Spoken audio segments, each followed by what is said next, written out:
শ্মশানলৈ আহিলেহে গম পোৱা যায় সীতাৰ এই তপত জুইকুৰাই দেহাক যেতিয়া পুৰি চাই কৰি পেলাব কোন ধনী কোন দুখীয়া কোন ৰজা কোন মন্ত্ৰী একো নাচায়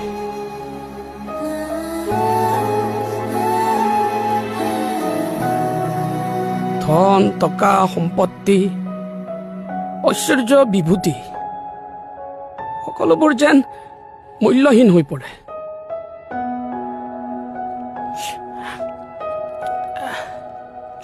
ৰন্দিতা আমি যাব পাৰোঁ আৰু এতিয়া আমাৰ কামো শেষ আৰু এই ঘৰৰ কাম কাজবোৰো আছে নহয়